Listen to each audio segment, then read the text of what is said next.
Okay, hello everyone. Welcome back to another Fire Emblem Darius the Conqueror live stream. Hope you're all doing well, having a lovely, lovely day. Thank you all so much for tuning in. It's been, hold on a second. I just realized something. I forgot to take thingy off. My bad. I know you all can hear me, but the intro's still playing. There we go. There we go. Sorry about that. I apologize. Anyway.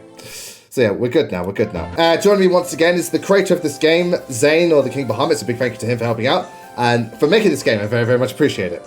And thank you for having me on and for playing it yourself. No problem whatsoever. So last time we left off, we started the game. We learnt about like just the different mechanics, some of the intricacies, and Darius lost his whole family. Well, yeah, and so on. So that happened. Now we are joined with the new team, and we've just got one more gargoyle to kill. So we're gonna go do that right now. All right. So I'm gonna get my crossbow equipped. Boom. There we go. Unfortunately, we can't reach Thing right now. There's too much of the forest in the way.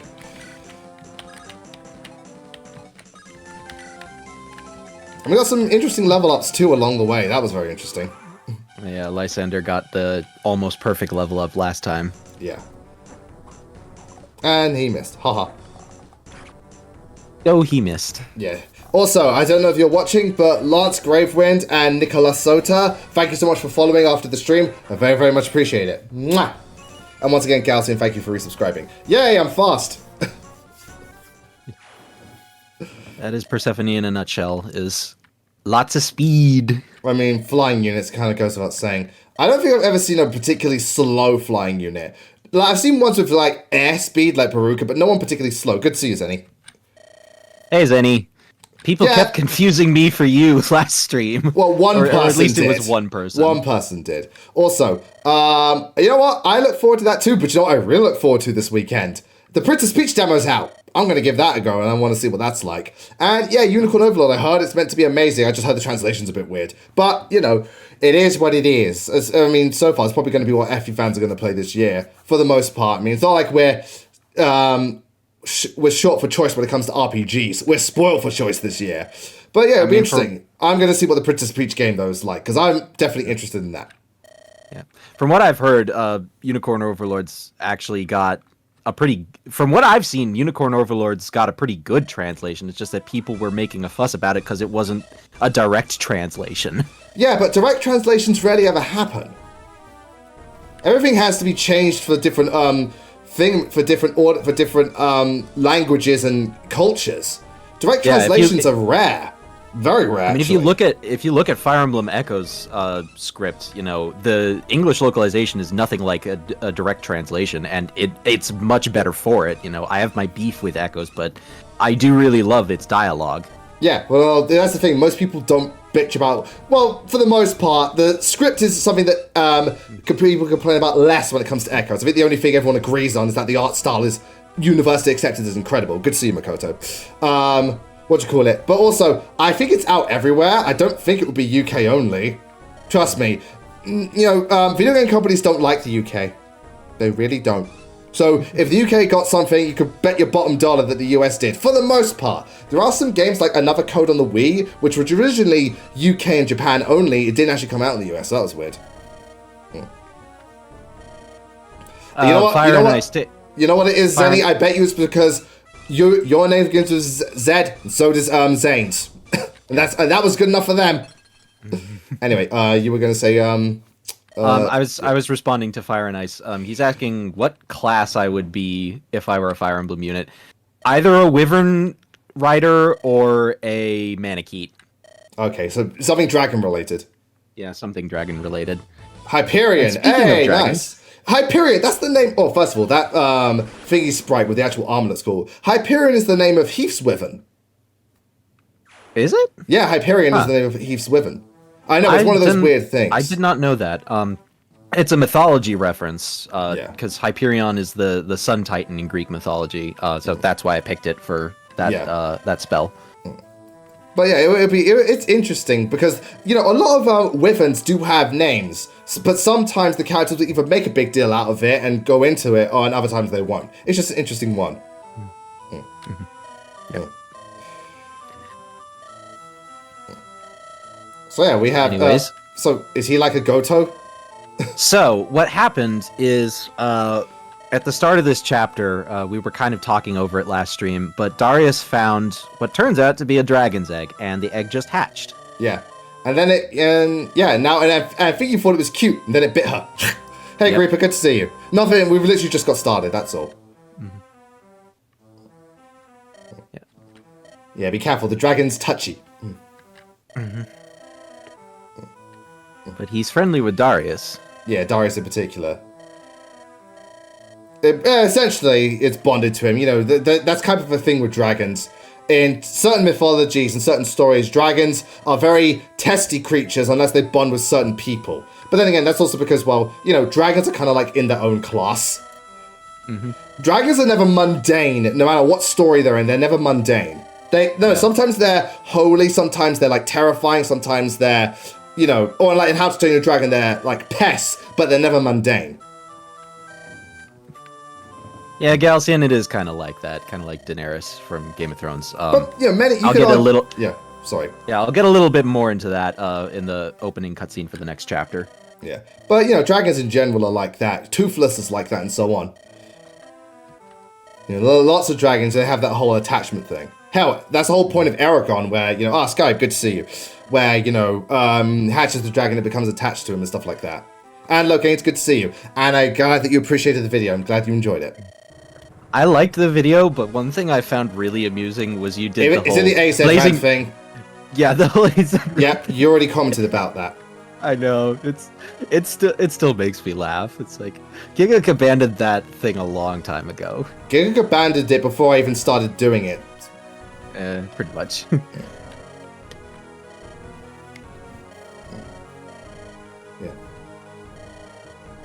Yeah, so now Darius has his goal in mind and his renewed strength, or renewed valor, if you will. Yeah, his character motivation, at least starting out, is pretty much just revenge, to take revenge against Havgan for killing his family. I mean, yeah, understandable. Also, I'm sure Havgan and a lot, that it's not just his family, they're a danger to society. Yeah. But it's mostly just personal revenge. It's... But of course, that is his the start to his character arc. Yeah. And he also names the dragon Barbarous, which is a reference to Dragon Quest. There's a big black dragon from Dragon Quest IX named Barbarous. Okay. Why is it every time people talk about Dragon Quest, it's always Dragon Quest 9 or 12? Maybe those are really good ones.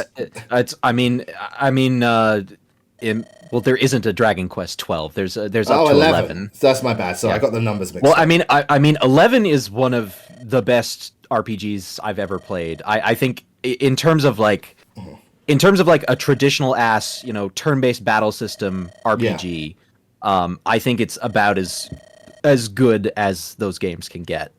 Fair enough. So, but Dragon Quest IX was one I played when I was younger, and I remember being a little disappointed by it because I'd read articles in Nintendo Power hyping it up, and then I played it and like, oh wow, there's so much stuff in this that's really tedious and not very fun. But yeah, it was you know, there's a lot of stuff from that game that I remember, you know, and a lot of stuff that I thought was cool. Well, it clearly stuck with you in that case. Yeah, I have another character in this who's kind of named after a Dragon Quest, a recurring enemy from Dragon Quest. Not the slimes. No, not the slimes. Yeah.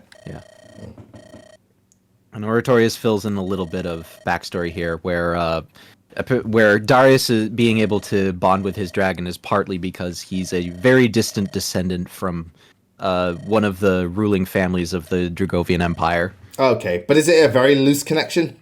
It's a pretty loose connection. You know, he's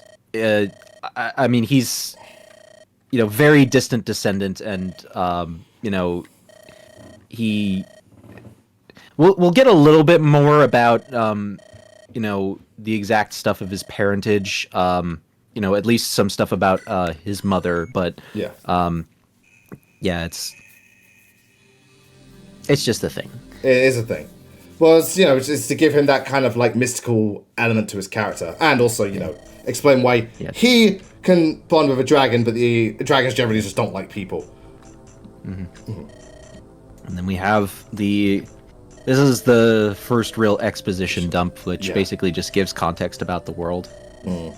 So seeing all this stuff makes me wonder if they did do an FA7 remake, who would voice who? Like, aside, obviously we know the characters, like, who would be Hector, Elowood, and Lynn, but, like, who would voice Athos and stuff like that? That is actually a really interesting question, because, I mean, Athos is not in Heroes or anything. In Heroes, so... Because, like, there are some characters in Heroes who have voice actors. Yeah, like Sonya and Nino and so on. Exactly. But then others don't. Like Vida's not in Heroes. Renault's not in Heroes. At least I'm pretty sure he's not. There's a lot of characters from that game that aren't in Heroes. So I don't know. That'd be really interesting to think about. Especially because Athos does do, he does a lot of the talking. The hell, what would Nagal sound like? He's not in Heroes. Ooh, good question. Yeah. Alright. It'd be interesting. Yeah. Good times don't last forever because, well, it's like good times don't last forever because if they did, we wouldn't have much of a story now, would we? Yeah, exactly. To be fair, literally every story can be like, why does the hero go through this? Why is it such a difficult journey? Because if it was easy and there was no struggle, it wouldn't be a story. Let's face it, if every story went smoothly, everything would be boring as hell. Yep. Now imagine three houses. Edelgard doesn't declare war. Dimitri doesn't go for his thing. Claude doesn't need to do this. They all grow up happily and as Felder gets resolved. Game over. Well, that was boring.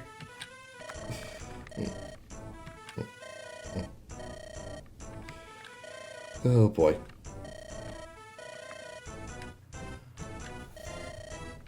Yeah.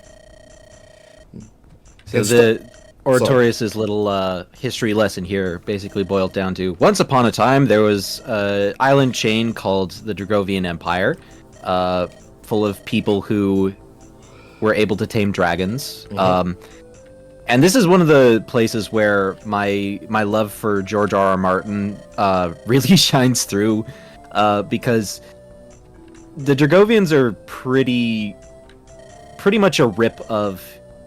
there's a group of people in the George R.R. Martin Song of Ice and Fire books called the Valyrians, who they're famous for having silver hair and violet eyes, and they are also able to tame dragons. And they get their homeland gets destroyed by, it basically gets blown up in a big volcanic explosion, and that kind of ends up happening here with, that's basically what the Dragovians are. So I mean, I wear my influences on my sleeve pretty hard.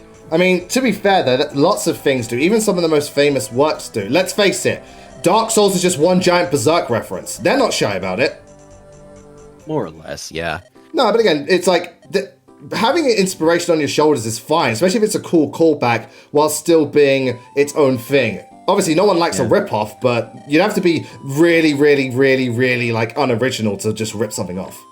I mean, when it comes to rip-offs, like, there is a bit of a fine line between, being influenced and plagiarizing, because I think it was T.S. Eliot who said, immature poets borrow, mature poets steal. And that's the thing, is that a lot of, like, a lot of storytelling is basically just people, borrowing ideas and putting their own spin on them. Well, yeah, and naturally. I think a lot of the line between plagiarism and being influenced is a combination of how honest you are about taking an idea and trying to make it your own, and how much effort you put into, making it your own. Very much so. I hate to tackle.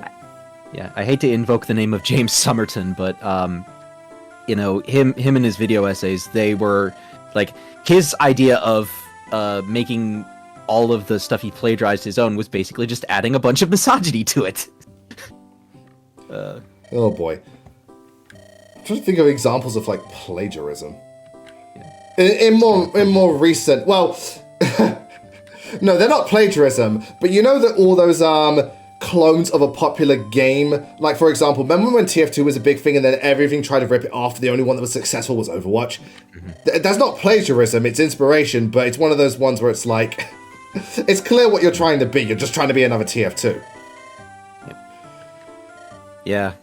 I mean, if you want to talk about, you know, plagiarism, my first thought is Pal World, because like I take a look at Pal World and I take a look at like some of the creature models for Pal World, and I'm like, you know, I try not to be that guy who tries to be the arbiter of what game you can and can't like, but like some of the Pal World models, it is so blatant that they're stealing assets from Game Freak that it's like, I cannot get behind this. Well, that's more of a moral thing, you know, for you personally, because you feel that along the lines of thingamajig and all that jazz. Apparently it was proven false, but anyway, I don't know. Don't ask me about Power. I don't know shit for Shinola.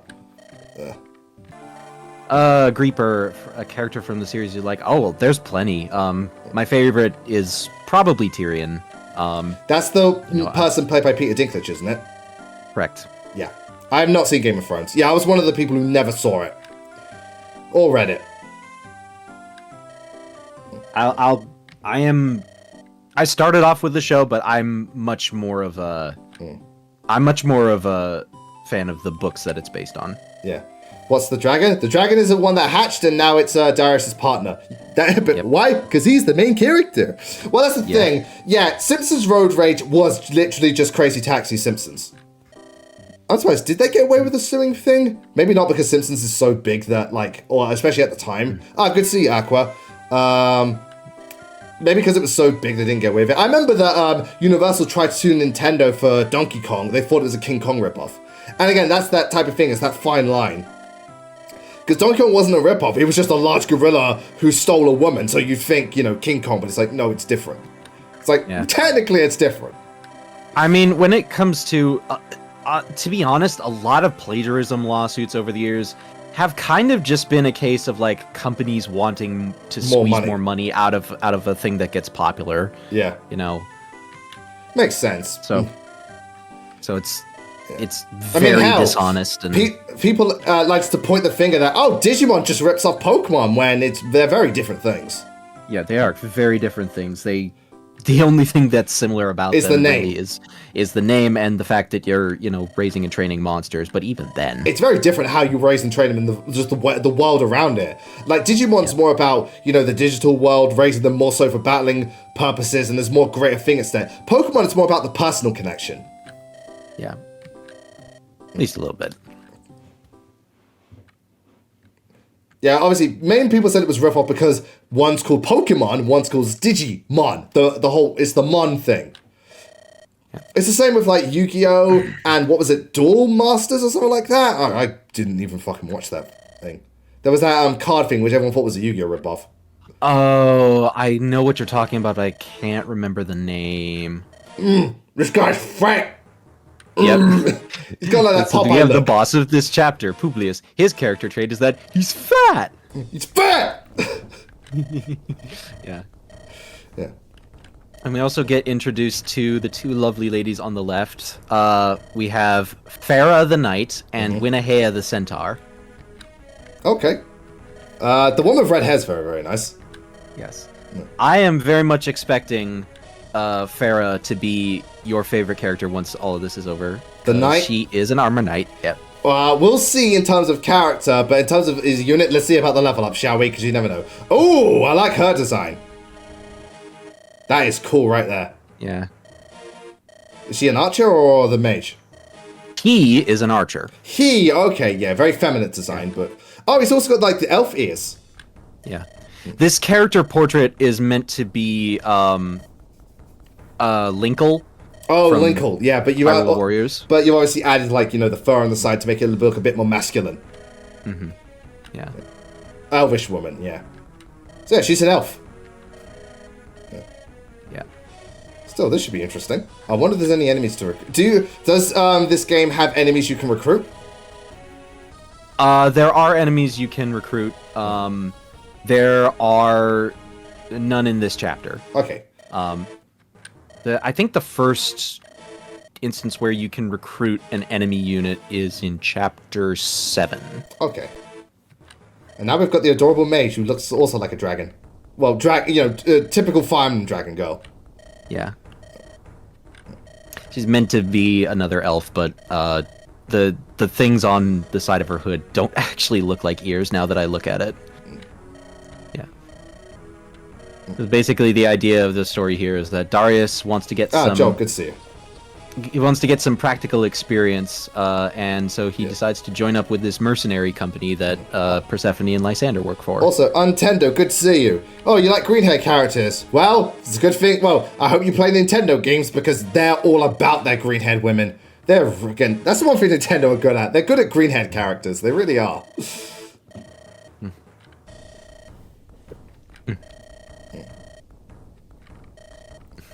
Yeah, so we just got to hold them off. We've got about, what, 7 or 8 units? 7. Yeah, 7. No, it's 8. My bad, it was 8. 8. Yeah, I forgot about the healer. My bad, I forgot about the healer. To be fair, Yona kind of doesn't have any, he's not story combatant. cutscenes. He's not combatant. Yeah. Alright, so I'm going to take a quick break and then we'll see you all in a sec. Alright, let me just have a look at these units quickly. If I could just... My mouse... There we go. Alright, so we've got... Yeah, she's a centaur. Interesting. Damn, she's got some... Is she a pre-promote? Yeah, she's a pre-promote. Okay, that makes sense. And then select button. Nice. Okay, we got our knight. Yeah, Grima, the thing about... the thing is that... with Black Dragon, the elves... I kept it limited to human races, but... The thing is that in the wider shared universe that Black Dragon and this story take place in, there's a lot of different, fantasy races. There's stuff like, there's stuff like elves, obviously. Winahea is actually meant to be a part of a race known as the Torvos. So she's actually...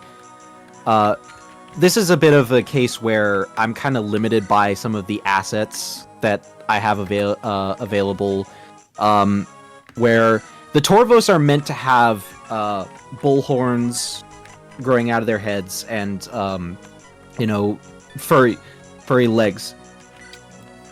Furry legs and with hooves at the bottom instead of feet. Mm-hmm. But obviously that's not something I could really do here. Good to see you, Heisei, and good to see you, Silver. Yeah, so it was a case of just you had to work around limitations. So any of them have keys? Yeah, I had to work around limitations. So, anyways. So any of this lot have keys? So I'm looking at the chest over there. Nobody has keys, but there is a thief that's going to show up with a droppable key on that stair tile. Oh, that stair tile? Okay, yeah. Interesting. Right, so let's make a move. Yeah, it's like, oh, he can double me. Yeah, what's 0 times 2? Pretty much. I'm gonna use this time to... Gaussian, the Nolan's axe in FE10 was named Tarvos, but I can see how that might be confusing.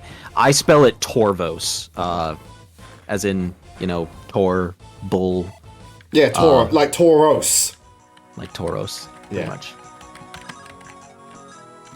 Just think, hold on a second, if I can just chip away. There we go. Oh, bow. That'll do it. No archers. Alright, no archers in sight. Good. Yeah, some of these sprites are so damn cool. Obviously, I love what the community has done with like this engine and stuff like that. It's crazy. Yeah.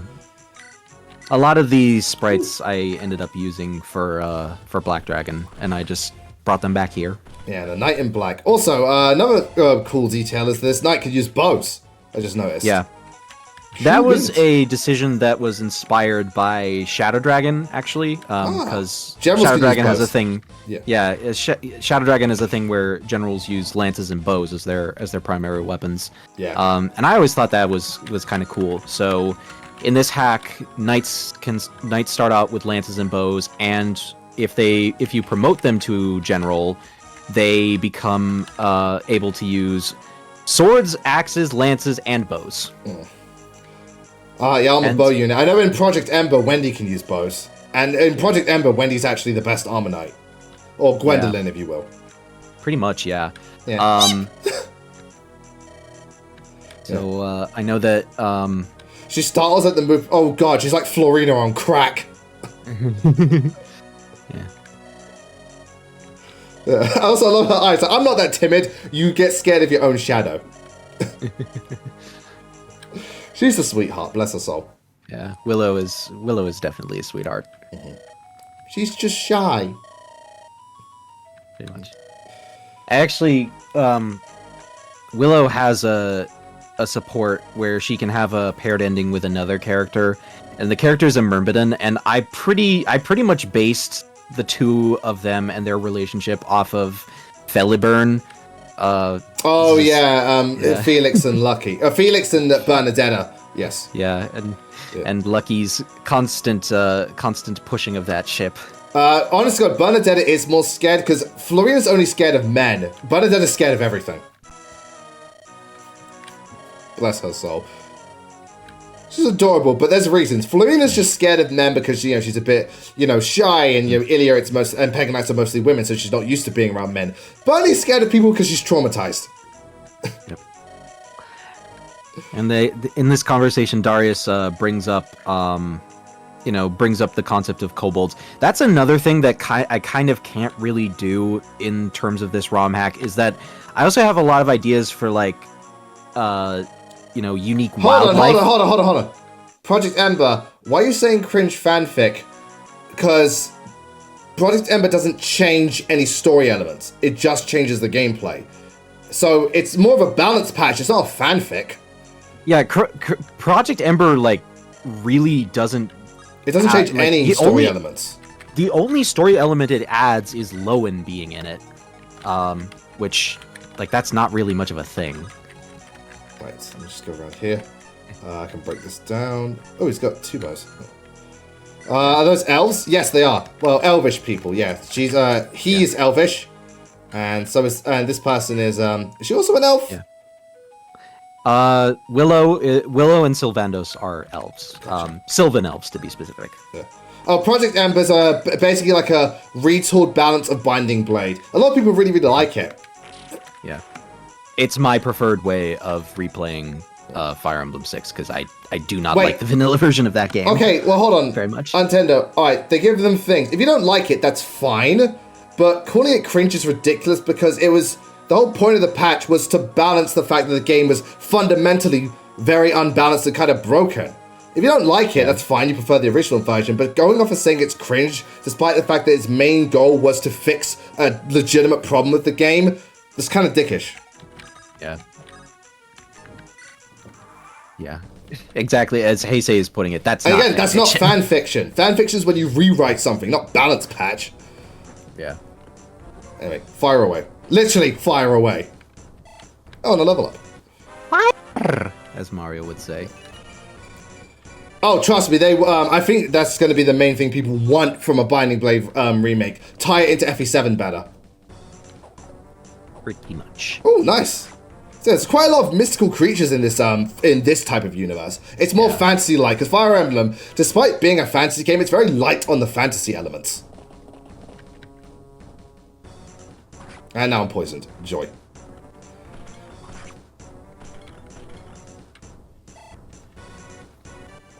All hail your Pharaoh Farah. Oh, sweet. Nice, I dodged it. I was not expecting that, to be honest. That is a lucky dodge right there. Excuse me. Oh, well, to be fair, I'd rather dodge the higher damage one than the lower damage one. I mean, remember that the weapon triangle gives increased hit rate bonuses. So... Yeah, so I'm surprised that thing missed. This should be interesting. There's quite a lot of them. But we've also... Oh, and there's this dude. Ow. Fuck, poisoned. Ugh. Oh yeah, I can point blank him.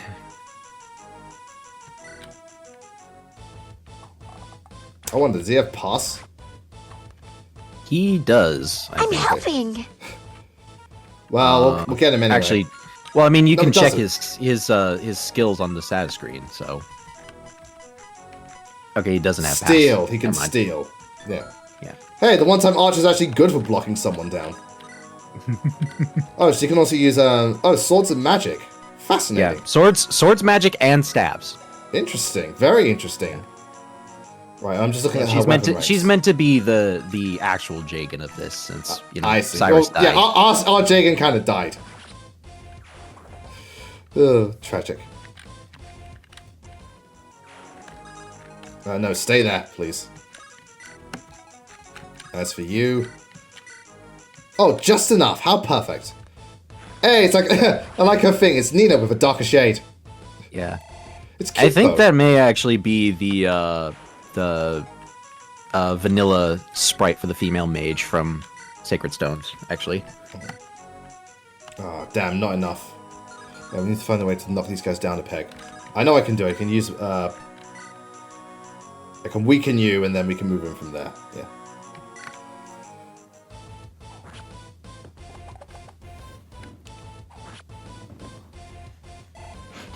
So this is more of a defense map. For this early on as well. Interesting. It's not really a defense map, because I think it's... Yeah, it's a bit more open, but obviously this opening segment, you got to be a bit more defensive. Yeah, a bit more defensive. Like, I've talked briefly about this, but I have some trouble with designing levels sometimes for these Fire Emblem ROMHacks. And part of that is just because the way that tile maps are stored in the game's code, they have all the different like graphic tiles for maps arrayed in like a very disorganized fashion where like everything is all over the freaking place. And that can be, that can make designing maps a real pain in the dick hole sometimes, particularly with particularly any map where there are mountains. Grieper, somebody already asked this question, Zane. He said Wyvern, or Monarchy or Dragon, or Wyvern, or Wyvern Rider. Yeah. Alright, if you think it's over the... Alright, I can understand where you're coming from, Nintendo. You're saying the balancing is over the top. Yeah, in a sense, they did kind of... it is a bit extreme with what they did with some of the balancing and stuff like that. Yeah. I mean, I think that it's... Alright, but also, like, here's the thing. What you're saying is purely coming down to just your own personal bias. You're like, oh, I like training weak units and stuff like that. If you like that, that's fine. But it doesn't change the fact that from a balancing standpoint, Vanilla Binding Blade was awful. Not the worst in Fire Emblem, but one of the absolute... Well, sorry, Zane, let me just get my point across first. It was straight up bad. If you like training weak units, that's fine. But a lot of these units, like Sophia and even some of the early game units, were dog shit, and because of that, playing Binding Blade could be really frustrating for people because you have to deal with such dog shit units early on, and even later on, some units like Sophia had to protect to get the guided map, and she's god awful. So it's really frustrating. They may have overtuned it, but Project Ember is, by design, more balanced than Vanilla Binding Blade. May have they overdone it in places? Absolutely. But you gotta remember, Vanilla Binding Blade is just really poorly balanced, and even if you enjoy that, it doesn't change the fact that in terms of balance, it's straight up bad. It's the same way you can enjoy training units in Radiant Dawn because they go from so low to so high. Doesn't change the fact that Radiant Dawn's balancing is fucking atrocious. Yeah. And that's the thing with me, is that with Binding Blade, so many of the units have really weak bases that, like, it's just not worth it, and it's not fun to train them. Especially in the early game. I kind of like training Nino in Fire Emblem 7, and she's actually pretty easy to train, to be honest, in a lot of ways. But, like, I did not bother with Wendy or Sophia because it's just like, no, it's painful. It's not fun. No, it isn't. Well, it's because it's ridiculous just how bad they are. And it also doesn't help because of how the game is naturally quite challenging, and especially because a lot of people drop Binding Blade in the early game because the early game is really hard to do for them, especially more casual players, because it's so unbalanced. You only have like a few good units to actually use, like, Rutka, Lance and Allen, Roy to an extent, because he actually is useful in the early game, and then, like, Marcus, but everybody else, fucking atrocious.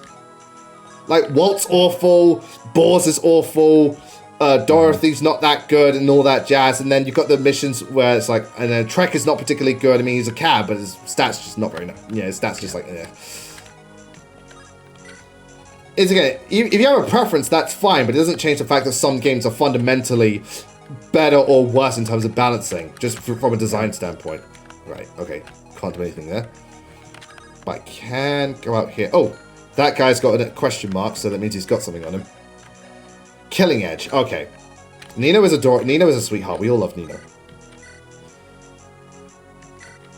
Yeah, that's another, Oh, critical!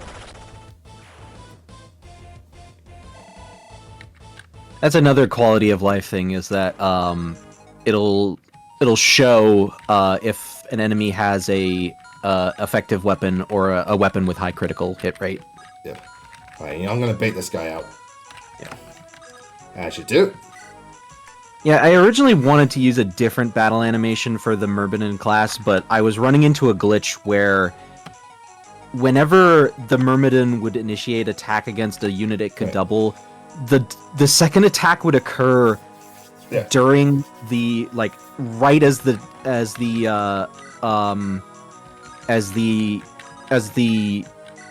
counterattack was playing, and it would crash the game. Okay, so I think you got something wrong, Matt. The Nino twins, if you mean Lou and Hugh, yeah. I think Lou's the Dark Mage. Whichever one. The Dark Mage you don't get until way later, so he doesn't count. The other one, the normal Mage is good, and yes, Deke is good as well, and Clarine's useful, but even then, it's very one-sided about who you do and don't use, and it becomes boring. Yeah, Lou and Ray, sorry. Lou and Ray. Hugh is the other Mage that you have to buy. Lou and Ray, that's the one. Yeah, you don't get Ray until way later. Well, mid-game. Also, yeah, try playing Binding Blade hard mode with a base Binding Blade hard mode. That early game is it's one of the worst early games I've ever played. Now, Binding Blade hard mode by itself as a full thing is actually pretty good, but that early game is fucking atrocious. Oh, it's so bad. Oh, there's two mages. Interesting. Yep. Now heal me. I wonder, does Thingy have good res? Darius needs healing. Oh, damn right he does. And you need to hear the Song of Healing. I like to hear it indeed. Right, res of 8, that's not bad actually. He's got a res of 2, and you got res of 6. So, yeah. So just a heads up, this is the first chapter where the boss will have unique battle dialogue with certain characters. This boss has unique battle dialogue with Darius and with Farah. Gotcha. And does the boss move? He doesn't not move. But he's got a bow, so he's got range. And he's got defense ring. Yoink. Mm-hmm. Yep. And that's another big feature of this is special equipment. This is an idea I borrowed from a ROMHack called Justice and Pride, which is one of my personal favorite hacks, where they have items that you can have in your inventory that will give small stat boosts. Oh, nice. Yeah, unique boss dialogue is always cool. That was one of the things Radiant Dawn was good at. Yeah. There's so much. Hell, I showed off as much as I could with Astrid, bless her soul. You're gonna enjoy this. You're gonna enjoy this hack, Makoto, because there is quite a bit of unique boss dialogue. What is going on with this dude? He's really feeling because he kind of is outclassed by Farah in some ways. So he is really feeling compelled to prove himself. Must not get outclassed. Hey, I'll do my best. I mean, I'm so far so good. That's all I could say. I'm actually going to move. No, because he can't reach far enough. Matt, no, it doesn't matter. It doesn't matter. It doesn't matter because he's going to beat the other person anyway. And, Matt, it can be pronounced both ways. I say Darius because Darius just sounds like a very modern pronunciation of the name. Yeah, Darius has a bit more grandeur. Again, just look at that giant fuck-off sword. You wouldn't know it's an iron sword. Mm-hmm. Yeah. Yeah, Winnehae is actually... She doesn't have that much strength, and her strength growth is actually not that great either. But she's fast. So she's built a little bit more like a magical attacker, to be honest. Interesting. But yeah, she's got some strength options, and her agility makes her very good at avoid. She hasn't got a single strength level up yet, but it's cool. She's very fast. Just give her again. All we need again. We don't need what do you call it? We just need a better bow. Right. So I'm gonna go here. You are having signisignificly worse luck with Persephone's strength than I did in any of my playthroughs. Yeah. Do you want to know why? He's rubbing all the good level ups. Her brother is stealing all her shit. All right. We're gonna take a quick break. Then we're gonna come back. We're gonna continue with this chapter. Yeah. No. He's literally just stealing it all. Fucker. How dare he? He's taking a page from Shulk's book because he's really stealing it. Yeah, absolutely. I think no, oak bow is an iron bow. It's just renamed. Yeah, it just is a straight iron bow. I changed the bows to their weapon rank being based on the kind of wood that they're carved from, because that's one detail about bows in vanilla that I always got annoyed with is they're not made out of iron. They're not iron bows, you ass. Hold on a second. 1, 2, 3, 4. I think I can one-shot this dude. Oh, what's my movement? My move's 5. Yeah, I think I can one-shot. What's your health? His health is 19. I am not sure what you're talking about, because I did not use Lysander in the showcase vids on my channel. Yeah. Again, that's probably why you're so surprised by his performance. Nintendo, there is no spruce bow. Sorry to disappoint. I will admit, something I do appreciate about this ROMHack is the enemy variety is nice. I always like that in the Fire Emblem game. I like good enemy variety. It makes it so that the battles don't get easily exploitable and boring. What was it that's keeping the battles interesting? The enemy variety. Oh yeah, that was a big thing for me, is that it is very rare that I have a map in this where I have more than three of one type of enemy class.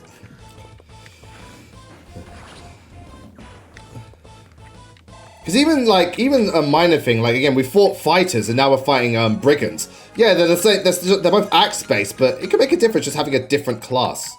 Yeah, and that's the thing, you know, even from the first chapter where you had not just brigands, but you also had mercs and archers in the mix. Reaper, there are no ballistas. I took them. I did not have ballistas because the longbow item in this kind of functions as fulfills a similar role, so I just thought it was redundant. And there was also an issue of with map sprites glitching out, but we'll get to that later. So, Nintendo, brigands do, I believe, still have the roar crit. Thank God I dodged. I don't want to get poisoned. Oh, I love their sprite. You know, the bear skin and the ram helmet type. Oh, the helmet. Well, isn't it like, sorry, the stone helmets, they use them a lot in fiction. What animal are they? Is it like an ox? I think it's supposed to be like some kind of cow. Yeah, that's what I was thinking. You know, I think that if and when I make this into a proper game, it would be the skull of an aurochs, which is a species of extinct prehistoric bovine that actually probably should have still been alive during the time of the Romans. Yeah. But not anymore. Oh. Yeah, it's very so again, obviously I'm using, is it Winahei? That's her name? Winahea. I'm using her to obviously train up the other units. Do it again. Yeah. Jagan's doing Jagan things. Yep. Now die. And Winahea is meant to be a bit more of an oify type Jagan, because she, Oh boy, don't start that argument. Trust me, you want to start Fire Emblem discourse, just mention the word oife and it's like, oh fuck. I did make a small change in... This was not in the versions of the hack that I showed off on my channel, but I did make a small change where iron weapons give increased amounts of weapon EXP per use, and iron equivalents like the Fire Tome.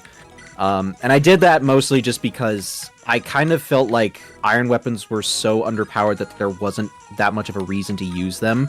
So I just wanted to give them at least some utility. No, it's good because, you know, getting weapon ranks up is useful. It means it's rewarding that even if you're not doing a lot of damage and they're not very strong, you are being rewarded because long term it will let you use the stronger weapons.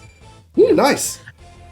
Another thing too is that I changed another thing where in vanilla Fire Emblem you can only have one S rank weapon. I got rid of that so that you can have multiple S rank weapons. Nice. Very, very nice. Right. Alright, so we're going to get rid of this dude now. I mean, to be fair, should be relatively easy, because just use magic. Hey, magic is everything. The house that the knight is guarding will give you an armor slayer, if you so desire it. Hooray. That's cool. So, that's cool. I got magic. He does have magic. Yeah, he does have magic. Yeah. And the boss has Wary Fighter as a skill, so... So you can't double him. Yeah, so to be fair, again, that skill is perfect for thingamages. What do you call it? Final. Wary Fighter is perfect for the general class. It is just perfect for them. Pretty much. Boom. Boom. Headshot. Indeed. To be fair, we don't. Figgy doesn't really. He doesn't really need an armor slayer because he's got Claymore. He's got his Claymore, yeah. Yeah. And even then, like, yeah, armor slayer is not as useful because of the changes I made to weapon triangle. Mm-hmm. Yeah, because if he's got a spear, then it's probably not gonna like. Alright, I am a centaur. Mm-hmm. I am no creature. I am a noble centaur of the forest. Don't you know? Mm-hmm. I'm an elegant creature. That's again, centaurs usually are like considered elegant, holy. Well, not holy, but more so elegant creatures in most forms of mythologies. Centaurs, which is funny because which is funny because Greek centaurs were kind of violent frat boys. Yeah, well, I mean, it's the body of a man and the bottom of a horse. What do you expect? Literally, yeah. Male torso with a giant fuck-off penis. And this is a bit of a lore thing. Is that the Torvos are actually they're not a race of centaurs, but they have the capacity to turn their bodies into centaurs. Okay, so they don't start that way. Yeah. Yeah. There's another one that we'll meet later on, who actually explains a little bit more about that. But once a Torvos becomes a centaur, they lose the ability to have children. Yeah. And that'll play a bit of a big part in the other centaur that we'll get. Mm. You said this boss has conversations with who? Farah and Darius. Got it. So yeah, I'm gonna shoot you. The one with Darius is actually pretty funny. I'm gonna shoot him. I mean, I'm gonna be able to hit him with everybody because, you know, we've all got things. Just saying about something. Nope. Alright, actually, I'm gonna wait a turn because I don't do that much damage. Right? Yeah. So yeah, I'm gonna wait one turn. Let me heal you. Oh, actually, while I'm here. Yoink! There you go. Zeus wasn't everything, Isa. Literally everything. Stuck his dick in a bush one time. It's like, for fuck's sake, man! And no, not the bush, not a woman's bush, an actual bush. It's like, Zeus, will you just fucking stop? Right, so I could attack with a sword, but no, this is 0 damage. Or I could do this. Oh shit, that's a lot of damage. Reaper's asking if there's a Greek god that you're particularly fond of. It depends on the actual lore and stuff. I mean, Greek gods. I always found Poseidon kind of interesting, and others like, you know, I mean, there's Aphrodite. I mean, they're all kind of. If you go into the Greek mythology, they're all kind of dicks. But the ones that are interesting are like Athena, Aphrodite, Poseidon, and so on and so forth, and Ares and all that jazz. I love that. Olympus would be that way. And Hades, of course. So let me use the oak bow. What an unseemly sight. Oh, bro, you ain't seen shit. There's quite a number of female knights in Fire Emblem. You know something? Fire Emblem is pretty diverse when it comes to male and female knights. Yeah. That's the thing is that for this, I kind of... You know, because this is a bit more of a realistic world, you know, the idea of female knights and warriors being, you know, sort of a regular thing is not really a thing here. Well, no, it wouldn't be. That's legit. That is legit. It's not a sexist thing. It's legit. Close ranks, you imbeciles. What ranks?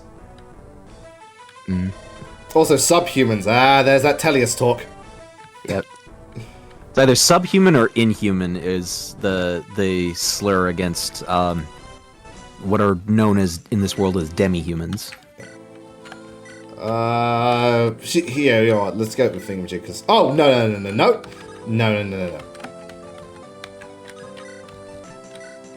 Alright, let me save state, just to be safe. In case I miss.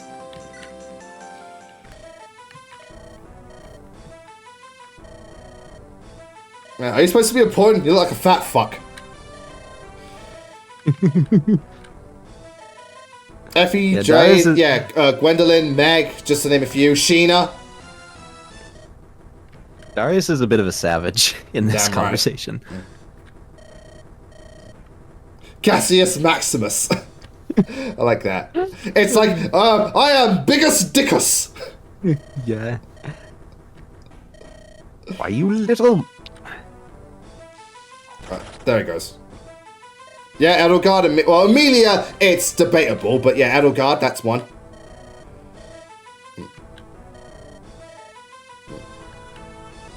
Any other female knights I can think of off the top of my head? I mean, there's bound to be a couple if you think hard enough. Kiel, there you go, Kiel. To be fair, that we got a convoy, right? Yes, good. Yep. Cool. You have thankfully had a convoy since turn 1. Yeah. Which does not make a lick of sense, but...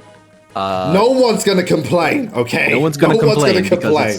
Because it's good game design. You know, some people I know, they have that, they actually do struggle going back to some of the older Fire Emblem games. Like every 7 you don't get a convoy until a bit later. It's like, oh fuck, I gotta micromanage? The fuck is this shit?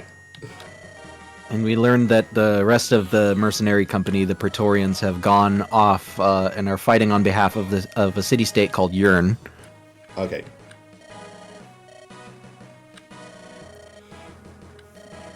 Yes, Makoto, this victory song is from Chrono Trigger. Yeah. I did an arrangement of it. Everyone picks up on that, and I'm just like, duh. I haven't played Chrono Trigger yet. Yeah. One day. You only disrespect Merlinus for getting killed? Yeah. Well, that's... Oh, what like, as a... I was gonna say, he's probably referencing something that happened in one of your streams. Well, I know. Merlinus never got killed in mine, unless it might have been one of the FE7 hard modes Let's Play, but I don't remember that. I mean, the only way you get him killed is if you don't defend him, but at times, you know, on hard mode, you might get caught off guard because there's extra enemies and all that stuff. Or if you leave the tent and the enemies spawn behind him. But I usually find that with Merlinus, his tent's got such high evasion, he rarely ever gets hit, if ever. Alright. Yeah. Let me just quickly pause it, and then we'll take a quick break, then we'll come back, we'll go through chapter for the Praetorians? Yes. Yeah, there we go. Oh, I remember Grieper asked earlier, do you have a Fire Emblem waifu?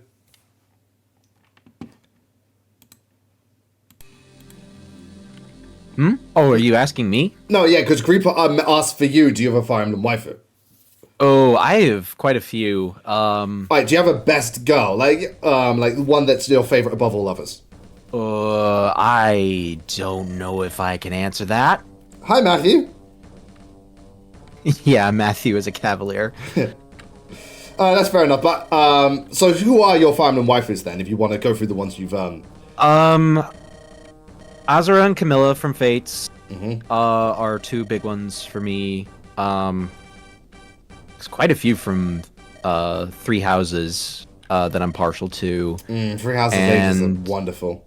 Shamir, Constance, and Rhea from Three Houses.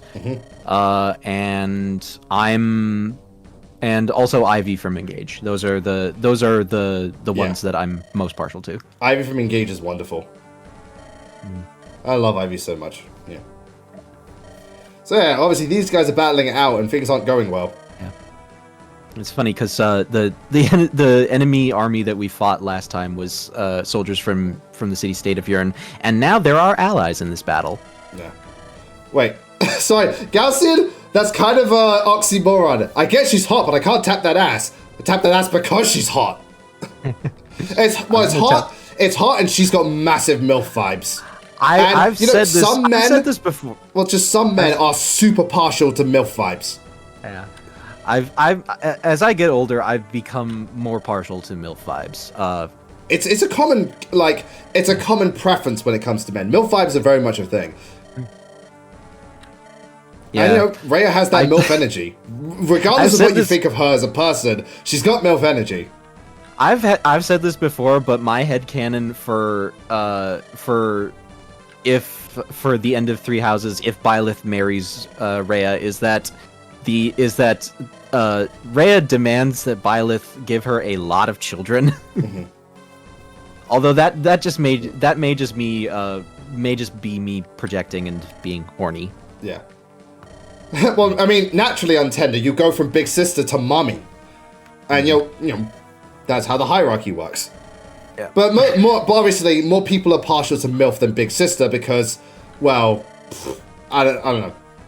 Maybe it's just the older thing, because some people are into older women, and obviously there's that whole thing. Oh wow, this is a cool lot. There's also that thing where, you know, certain people are into, like, have that mommy or daddy thing depending on, like, how they were raised or just a sexual preference. I think like a subconscious thing. I'm not going to get too into it, but it is what it is. Yeah. Yep. So here we meet the other 4 members of the Praetorians mercenary company. We have from left to right, Pollux, Castor, Ulysses, and Crixus. Nice. Also, just because you can't get behind somebody's thingamajig doesn't mean you don't want to fuck them. Like, straight up, Esdeath is evil. I do not get behind what she is, and in the manga, she is so sadistic. I'd still fuck the shit out of her. It's like, Lewis, you know she's a mass murderer. Yep. Even people who don't like Akame ga Kill, like Giguk, you know, they're like, Esdeath, bloody hot. She is. What's the sudden British accent? It's me imitating Giguk. Okay, yeah, fair enough. Oh, Edelgard Lysithea is an adorable, like, big sister relationship. It's so cute. I mean, to be fair, I do have a limit with the whole thing, because there are characters where people think they're hot because they're so messed up, and I'm just like, no. Like, you know that one girl in My Hero Academia, the one that steals blood? People really have the hots for her. I'm just like, I would not touch her with a 20-foot pole. She looks fucking creepy. Again, some people have weird kinks, okay? On both sides. So, God, there is a lot of units here. Now we gotta help them out. And they're green units. Oh, you know what this means. Hey, everybody! Green units! Zane, are you there? One of the ones I'm most proud of. Oh? Sorry, you completely cut out. Oh, shit. Sorry about that. No, it's all good. It's all good. I was going to say, Becky, good to see you. Yeah. I was saying, that this map theme for, this is going to become the standard map theme for a lot of the maps going forward, and it's one of the songs I'm the most proud of. Cool. Alright, so there's some people over here. We've got units to use over here, and there's the king. Yeah.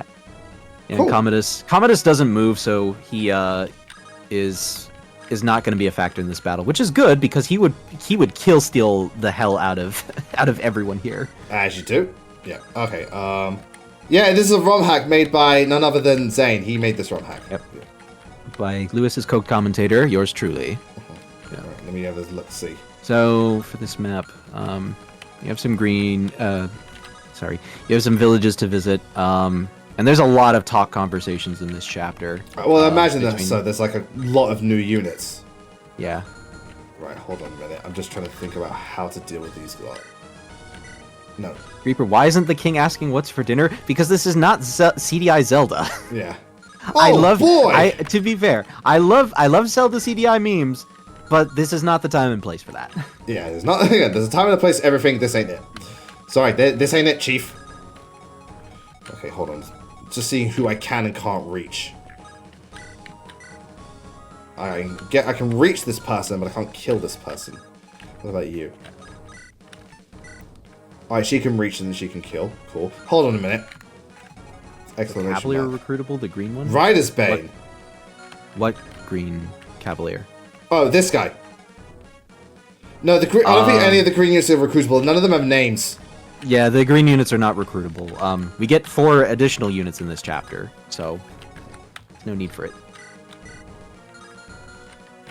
Okay, so what I want to do is I want to shoot this person. But first things first. Yeah, there's a Rider's Bane over there, so that's dangerous. No, yeah, I can do this. There you go. Have you seen... Yeah. Makoto, I have played through RZ, and I beat it. It's a really good time. It does suffer a little bit in the early game from not giving you a ton of real directions on, like, stuff. It kind of wants you to explore its levels and kind of get lost. Mm-hmm. But, like, I don't necessarily think that that's a bad thing, per se. It's just that it does kind of make the game feel a little tedious at points. But it's still a good time. It's actually pretty challenging to boot. Right, I can get you down to the thingamajig. Just thinking. The classic Lewis commentary of saying the word thingamajig when he can't remember the actual word. Yeah, guilty. Guilty is charged. Oh, perfect, I can get rid of you. That's good. That is good indeed, yeah. Oh, is it really that big of a deal? Wait, where is the cursor anyway? It's right above Persephone right now. Oh, is it really that big of a deal? I mean, I could barely see it. Yeah, I was gonna say. I mean, it is a distraction, so. Right, so yeah.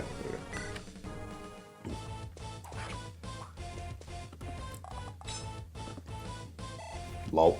I wonder, did we get any bonuses for saving these units? No. Okay, fair enough. Honestly, you're kind of better off just letting them die so that they don't steal EXP from you.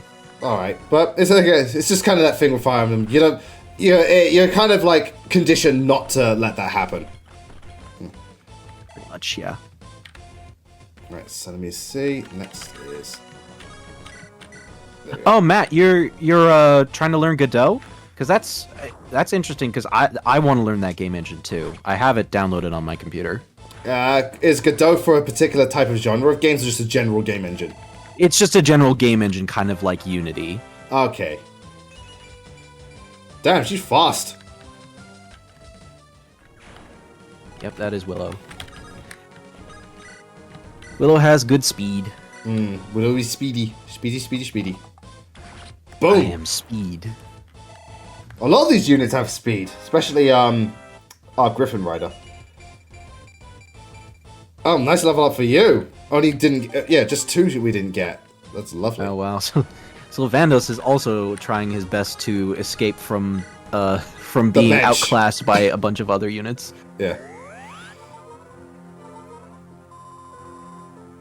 She's also like a hiding monarchy. She does have that. You know who she reminds me of? Nagi. Well, even Tiki kind of, like the headpiece and then the green hair. Kind of like a, you know what she looks like? Not fully older Tiki, but not young Tiki. Teenage Tiki, if you will. Yeah. Right, let's see about this lot. Alright, Killing Edge Iron Sword. Dude is fast as fuck. Decent strike too. We got our Cav, very nicely balanced. He's fast as fuck, boy. Yeah. We've got our Mercenary, who's pretty cool. He's got a Light Brand. Okay, so he's got Thing. Yeah. And we've got you, who hits very hard. He's got a nice steel axe. Yeah. He's even got a hatchet. Cool. Right, so let's deal with them. Alright, first things first. Go into the bushes. Yeah, your ass is dead.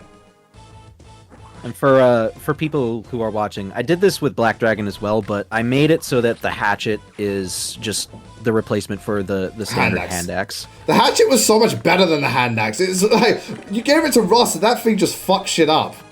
Yeah, pretty much. Oh, but he's got a sword. Ah. Have you got something? Yep. Or is it, he's got a Zambato. Okay.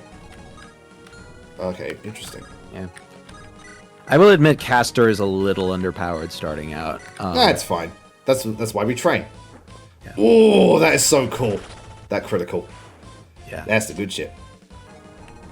It's ironic that Castor is so underpowered despite being a Cavalier. I think that's honestly why I had him so underpowered, is because he's a Cavalier. Well, he's got that movement. It's like, yeah, I don't have the stats, but I got the 7 move. Do you have 7 move? No.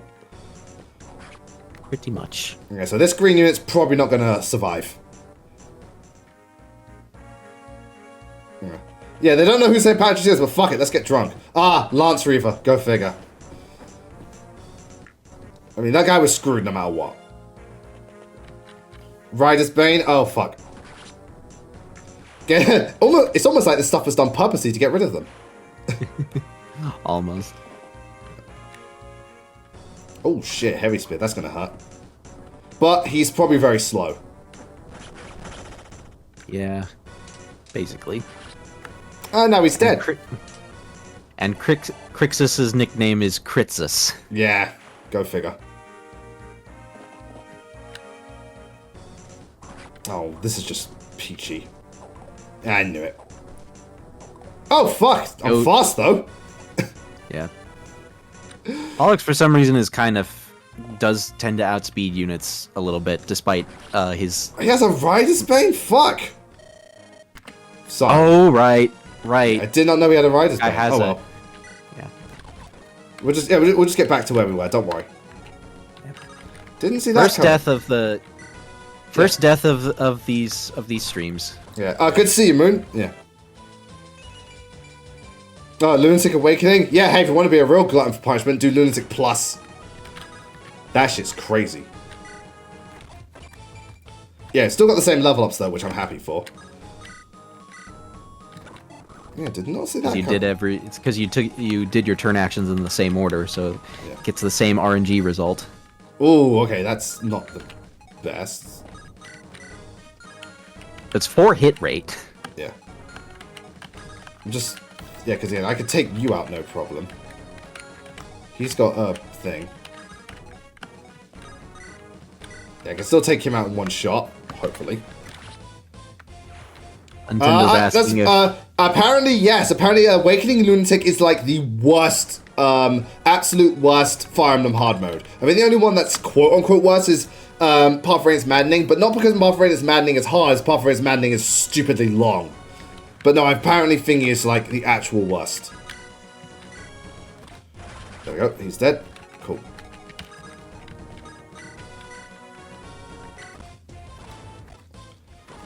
You have to do the zoomies to get back to where we were.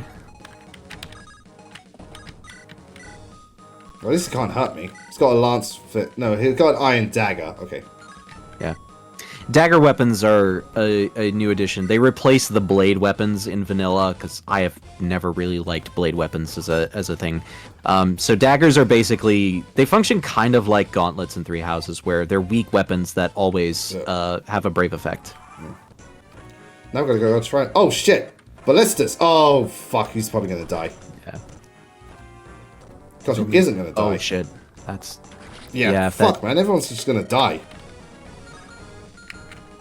Right, we're gonna have to read it back. Yeah, this is one unfortunate bit of the game where I do kind of feel like I maybe have a few too many enemies that can kind of... Well, no, let's just... Maybe it's just me overextending. Well, let's find out. To some extent, yeah. It probably is. No, there's no point declaring that like all is lost after just a couple of turns. Let's just see. Boom. Okay, that's that. Yeah.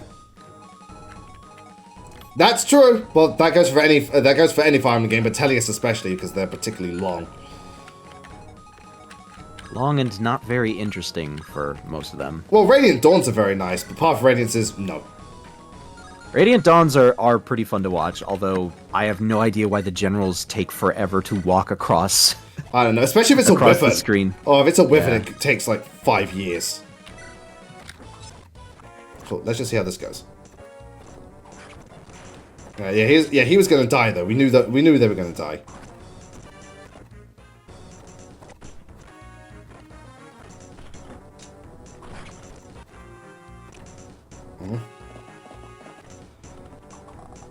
Oh shit! He got crit. Oh. Oh, the green unit got crit. Yeah, poor green unit. Dude, he has a Lance Reaver. Come on. Alright, now it's my go. Alright, before I continue, just take a very, very quick break and we'll see you all soon. So there is an arena in this chapter at the bottom of the map, but you will have to sell the red gem in your inventory in order to use it. Oh, right, because we don't have any money. Yeah. That's fine. Well, it's, if you want to use it.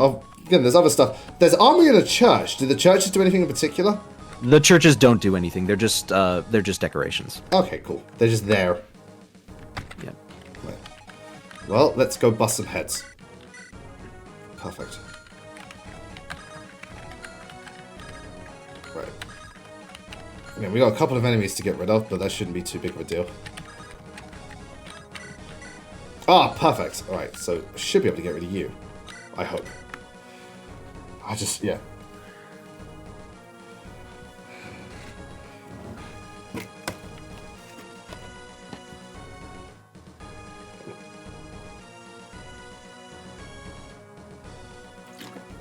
Gotta tell you, for an early game map, there's a lot of enemies to fight. Yeah. But then again, you've also got a lot of units to use. You've got your party of 8 plus 4, so that's 12. Yeah. 12 in total. That's another thing for me is that I gave pretty generous amounts of deploy slots for a lot of maps in this hack. Like usually, like hey man, I don't think I give the player the ability to use any less than 12 units per chapter. Hey man, after fucking Fire Emblem Engage and Free House, I'll take a lot of deployment slots. Ugh. Yeah, that is one problem with those games, is that they are a little stingy with deploy slots. Also, yes, I do think Ashnod is a great villain. I will admit, he gets better every time I play Path of Radiance. I just wish he had more screen time. Yeah, he is a great villain, though. He is a great villain.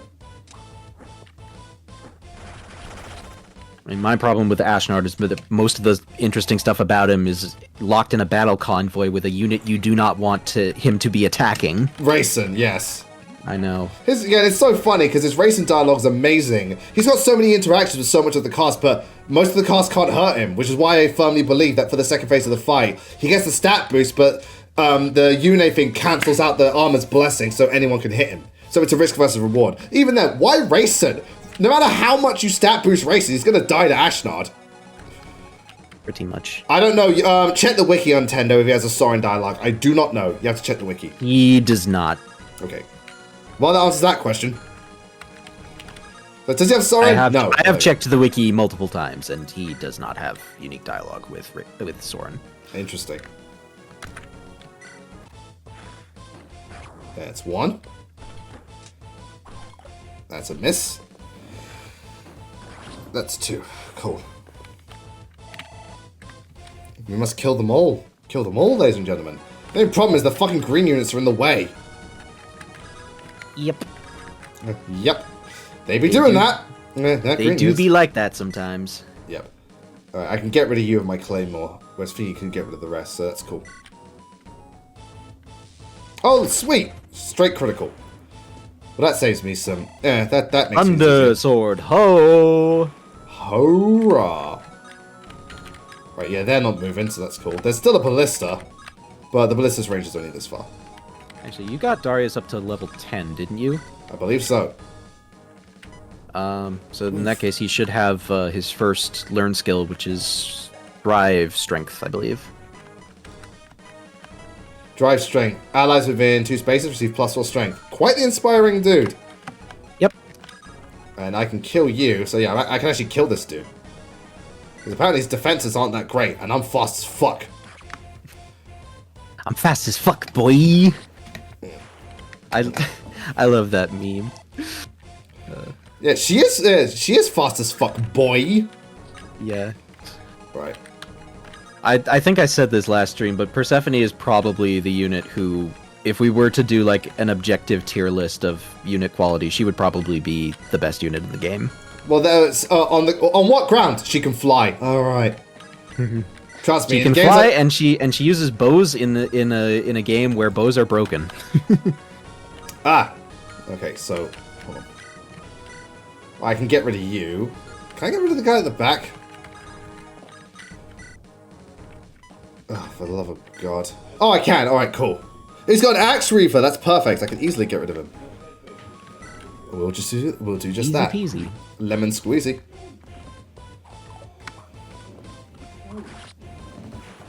I remember the broken. I thought that was Echoes. Oh, that's pretty good, Nintendo. I like that.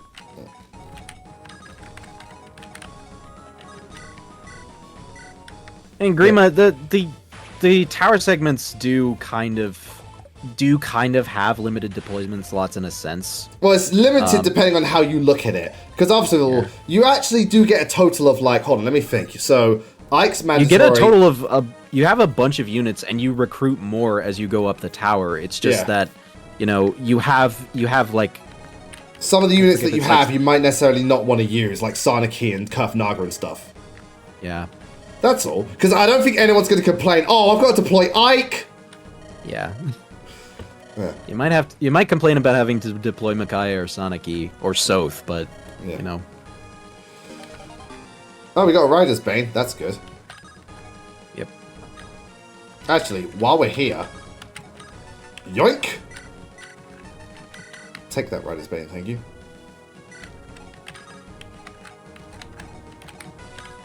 Right. And we've also got a shop and a thingamajig, so we can sell some shit. Oh, he's not dead, but... Oh, fuck, man.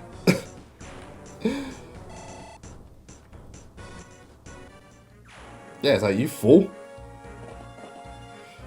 Well, I'm not allowed to, yeah. Don't worry, I won't die. I'm not that slow. In fact, I'm too fast. Pollux has had enough of your bollocks. Damn right. Nice level up too. More skill, more defense. I'll take it. Pollux is quite a good unit. Don't you start with 15, 16? Yeah, well, you get 10 units plus... Alright, so you get 10 units. Ike's mandatory. Why are you doing this?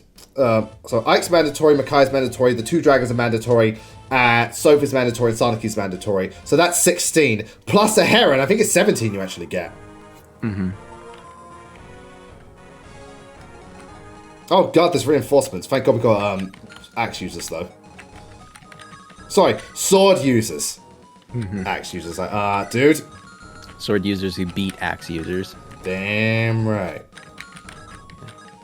I think this is one of the better maps I designed for the most part. I like it. Again, obviously, it's quite the challenge, but if you play just fine and know going in, don't bother with the green units, you'll be... Again, it's quite varied. Mm-hmm. The green... Again, if you try to save the green units, it's a losing battle. It's like, honey, why? Yeah. So obviously you can see the mercenaries have different animations with them flinging the claymore rather than doing the flip. It's a bit more realistic. Yeah. I really like this this mercenary sprite. I think it's by the same people who did the knight animation. Makes sense. Right. Again, why is this guy doing this? Hold on. Actually, do I have any yet? Oh no, I can. Oh, but hold on.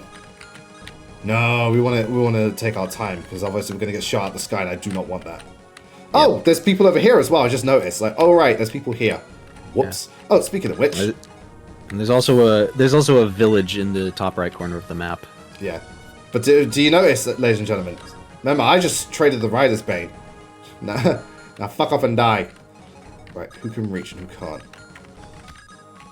Right, so hold on. Can I kill you? No, that's way too little. What about 9 times 2? That'll leave on 10. That's still not enough. That's a 12 though. Hold on a minute.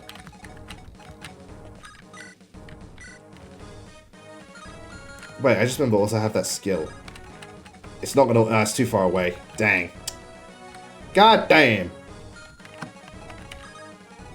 Okay, hold on. Actually... Is it Alice within 2 spaces? Yeah, it's within 2 spaces. Right, Alice within 2 spaces. So, like, if you position him, like, all the way at the edge of the cliff... Yeah, right here. Yeah, alright, I think I might be able to. I'm going to save state, but I think I have a chance. So here's what I'm going to do. I'm going to kill you. That is not the correct position. No, just wait. Just wait. I know what I'm doing. Yes, Untendo, yew is a type of wood. And from there? Yeah.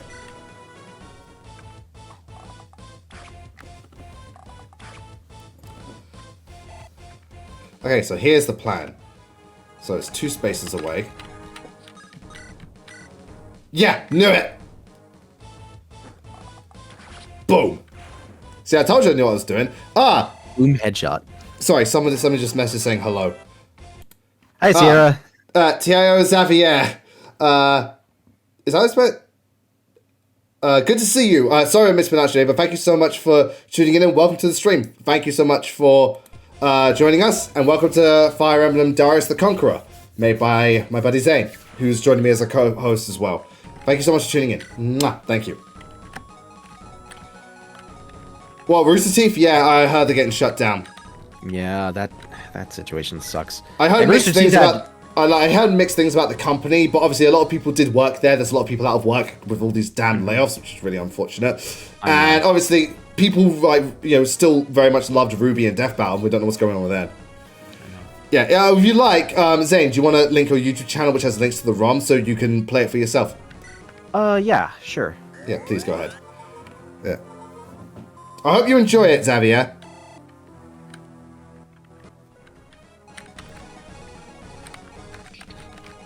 Alright, so I'm gonna go over here and go get healed. Because I'm dying right now. And so I posted a link to the playlist of videos showing them off, and there's a download link to a patch in the description. Hoorah. Yeah, it's completed. The game is complete. Yeah. The story is complete. Yeah. There we go. Wait a minute. Okay, I might have made a slight mistake, but we'll see. Yeah, it all depends on how much the ballista does. Oh, Matt was talking about Ruby. Ruby, no, Ruby's not done. Ruby is not done. Ruby's not done, and the future of the thing is still kind of up in the air.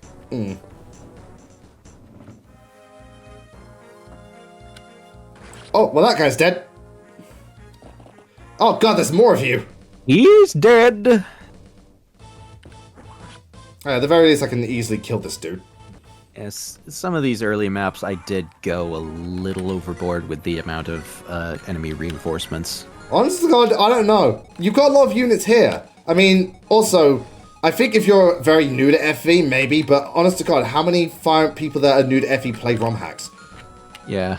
Again, I'm finding it perfectly fine. Oh, God. Oh. Can we get an F for the chat? Can we please get an F for the chat?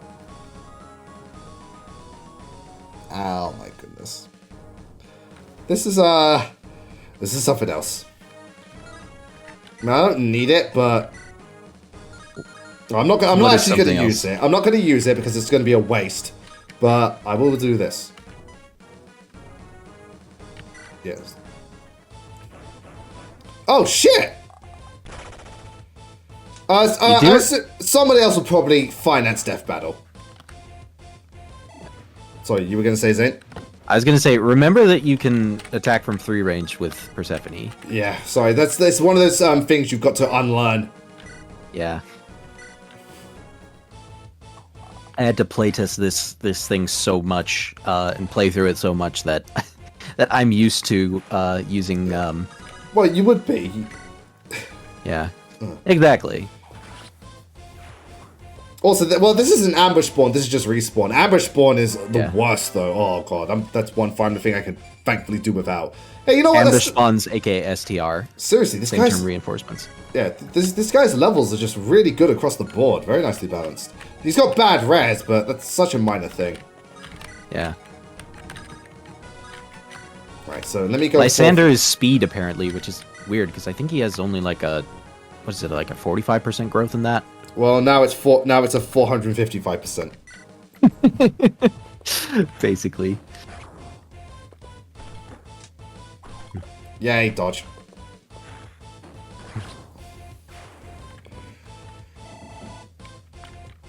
Just EXP for everybody. And my weapon level increased. How lovely. And I got a short spear. Short spear for a short little lady. Yep. She's short. She's a shoddy. I should not be saying that as a white man. Not bad. You got it in magic and res. He's probably not going to lead them, but fuck it, you got it. So I don't need magic in res, but it's here to stay. I mean, he kind of does need magic because of the magic swords. Oh, I see. Fair enough. But the res, not so much. Well, need is a bit of a strong word. Yeah, it's appreciated. Damn, not strong enough. Not strong enough to one round. No. At least not on your own. Well, she can, but it's a bit excessive. So I'm gonna wait. Excessive. The boss of this chapter has unique dialogue with when fighting Darius and Ulysses. Got it.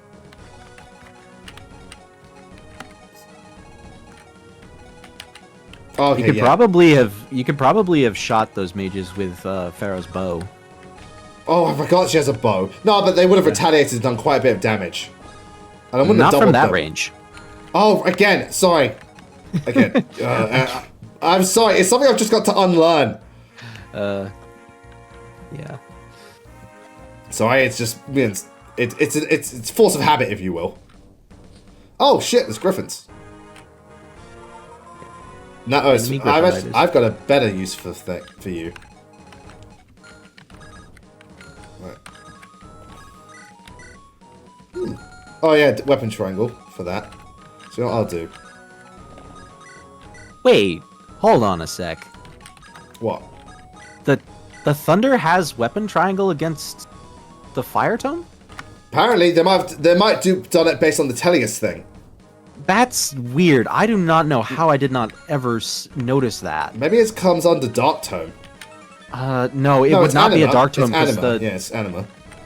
Yeah, because if it's a Dark Tome, that mage would not have an equipped weapon. That is weird. Very weird. Right, let me rescue you out of the way, actually. You're wondering, why are you rescuing this dude? Oh, you'll see. You will see.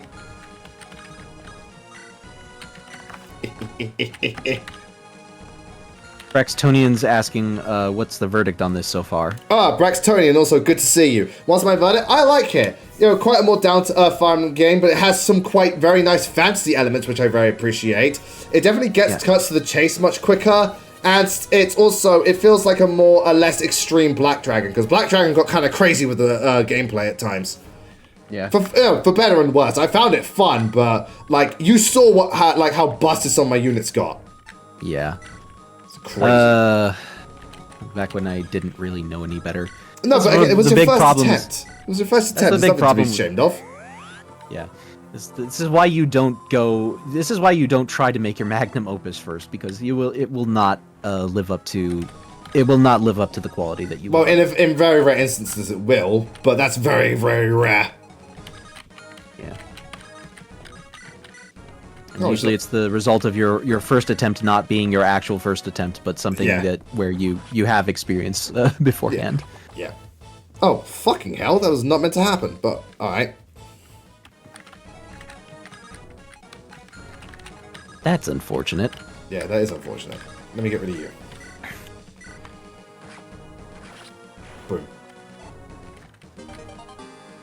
Well, there are wind tomes, just not many. They're usually quite, like, well, there's Air Caliber, and Air Caliber is gorgeous. Oh, Air Caliber is gorgeous. But it's also not an official item except in Binding Blade. Yeah. But it's gorgeous in that game. Although I did put Air Caliber into this hack. Okay. Also, fucking hell, again, these mages, man, they ain't fucking around. Yeah. That's the one thing about any magic-based class or unit is that their magic stat ends up getting really inflated, probably because of the way that magic stat is programmed into the vanilla games. So well, magic is just attack or strength. Yeah, pretty much.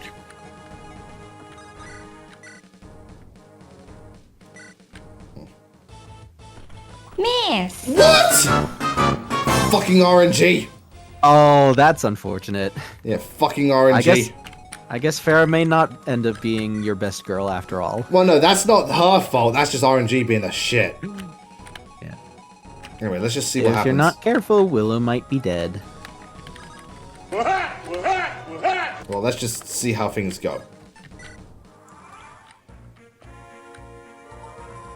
Oh, he actually healed himself. Right. Willow will... Don't worry, Willow should survive, as long as they don't move. Okay. Which I don't think they do. Yeah, they don't. Cool. I actually, part of the thing with this is that you can actually change in the FE builder to make it so that units that don't move don't display a movement range. Mm-hmm. So that there's no confusion about, oh hey, this about whether or not this enemy will move in an attack at all. You fool! Also, Sierra, because centaurs exist in this game, that's why. They're an actual race in this game, centaurs. That's why there's one on the map. And one of them is an ally. Actually, Pollux is the same race as Winahea. He's also a Torvos, but he chooses not to become a centaur. Okay. Anyway, we're going to take a quick break, then we're going to wrap this map up. Yeah. If anyone is new here, I'd appreciate if you drop me a follow so you can keep up to date with all the streams going forward. Appreciate it. So you're not gonna bother with the arena? I'll see if anyone's close to leveling up. Yeah. There's also a bunch of talk conversations. Darius has one with Ulysses. Ulysses has one with Farah, and Crixus and Willow have one. Yeah. Alright. Now, if I remember correctly, I can do this.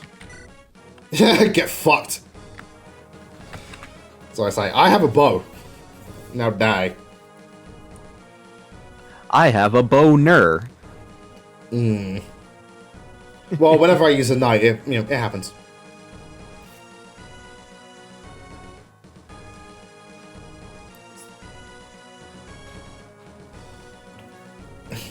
Bow down to me. Pretty much. Let's see how we do with this. In 5, 4, 3, 2. I want to see what the knight's bow animation is like. There we go. I think you'll like it. No. God, it's like, God, they can just smack you with the bow, it's so big. Yeah.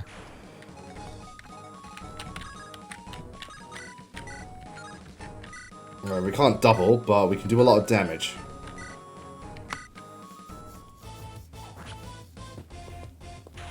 Oh, sweet! We dodged it! Gotta love it. That is a lucky dodge. And you have a short spear, a lance reaver, and a... Okay, cool. Well, he's got a short spear. Might just well use the axe. Mm-hmm. Yeah. So you're not gonna get his conversation with Ulysses? Well, I'll try. I'll definitely try. I'm just putting him there for this guy there for now.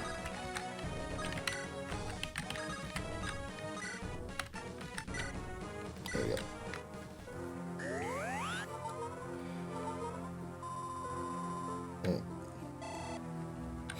Yeah, bow as a weapon is a dumb idea.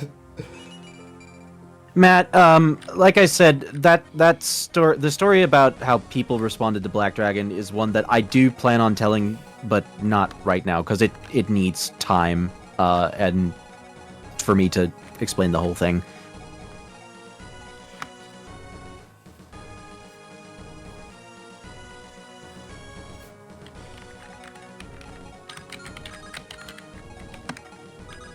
Oh yeah, it is over there. Let's just get rid of it. Oh god, yeah, he's got a lot of health. Yeah, the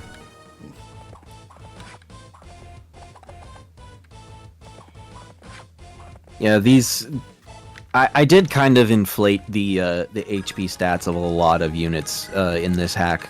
Not to the degree that I did for Black Dragon, because there was some ridiculous shit in that, like some bosses have it, some of the boss characters having 40, like over 40 HP in like chapter 5.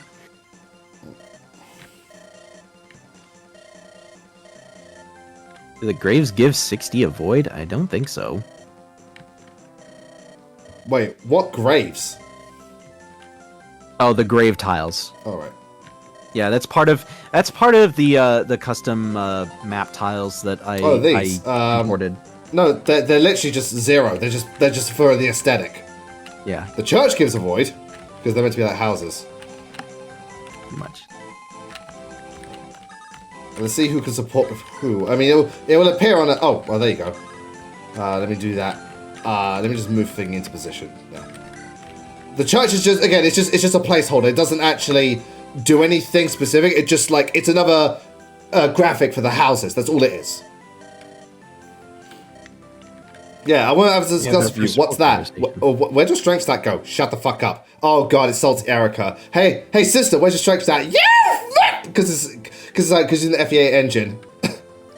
And look at the thing. Oh, not this shit again. It's funny because Persephone has a 45% strength growth, which is higher than Erica's. Fuck! God, what is it? Everyone has a fucking higher strength growth than me. Why do I even bother? I'd strangle myself, but I'm too weak for that. I'm still glad that Salty Erica became a thing because it's such a juxtaposition of how she is normally, just such a kind-hearted, loving woman, and you got this like fucking just the saltiest bitch ever. It's like, oh fuck everything. Yank her hair out. I would say good day to you, sir. Oh, I think that's a support rank increase, though. Yep. This hack, unlike Black Dragon, actually has some supports, although I wasn't able to complete all of them before releasing the first 1.0 version. No problem. Right. Garrick has 45% strength growth? That's interesting. Yeah. I mean, to be fair, vanilla mercenaries are kind of built a little... They're meant to be balanced. Like, yeah. Should support affinity return? I like support affinity just fine. Oh, for the love of God, hold on. No, you come back here. Fucker. Right, I am curious. Gonna have to rescue that guy. I need to go to the convoy and give thingamajig away. Hold on a second. Supply, give. Sorry. I'm gonna put away my Volinary and take my red gem. Trade. The defense ring is something you equip, right? It's not something you use. It's something that you can just put in a unit's inventory. Okay, and increase their defense. They'll gain the effect. Okay, Vendor. Okay, so we've got some stuff.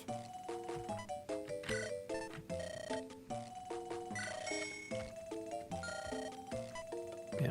And the red gem gives 3,000 per cell instead of 2,500. I wonder what it's worth taking. We've got... I would recommend you buy at least one chess key. You can do it in either this chapter or the next. Oh, we're here now. Cool, we got one. Is there a restore staff might be good to deal with poison. Alright, so maybe I'll save the rest for maybe a better weapon. Yeah. So speaking of which... typically when I play this, I just go whole hog on arena abuse and get myself as much money as I can. Well, I've already bought... do I have enough money for the arena? Yeah, I will, because you only need a little bit of gold. You only need a little bit of gold for the arena. Yeah, if you have more than 1,000, then you should be able to... I do have more than 1,000. Right. So yeah, I'll see who needs training and then go in there. Right, cool. I will warn you, though, that arenas in this are extremely temperamental about... if you buy a weapon now, you may not have enough. No, I was just checking. I was just checking the armory. I wasn't going to buy anything. Yes, Mikoto, Anna does still man secret shops in this. Dang right she does. I didn't really have a way of changing that.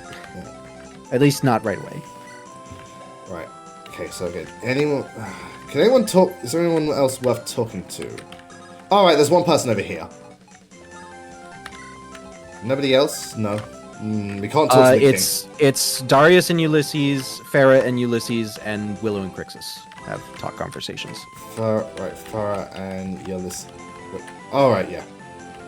Got it. Yeah, alright, so we're already pretty much there. Let me send Thingy down, because they can use the arena. Move out of your way, I don't want to kill anybody.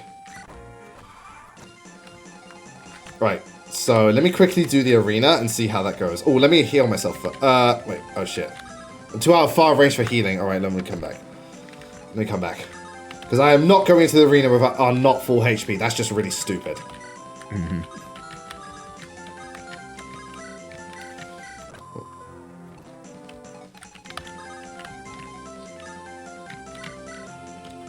Yeah, okay, that's cool. Oh, let me move you here and talk. Let's see what they've got to say. Yeah.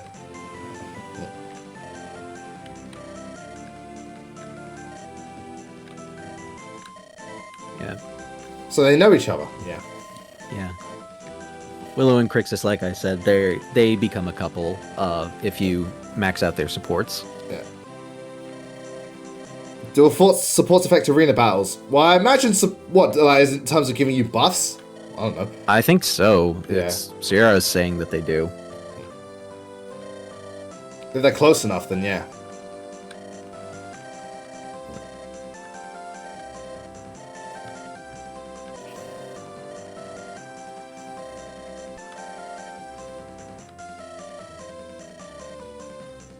The smell of money clouds his judgment. That happens to a lot of people.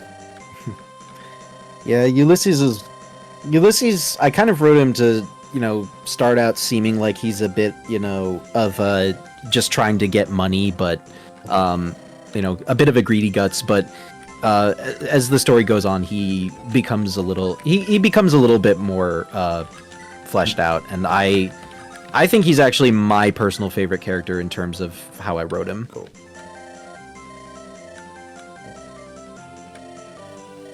So there's some of these people already know each other, which is pretty cool. Mm-hmm. Hey, Gonzalo needs all the hit race boosts he can get. I'm not sure, Nintendo. It probably would be null. It probably is my nulls. guess. Yeah, I imagine it is nulls. Because I think that the face of the character is taken from a generic villager.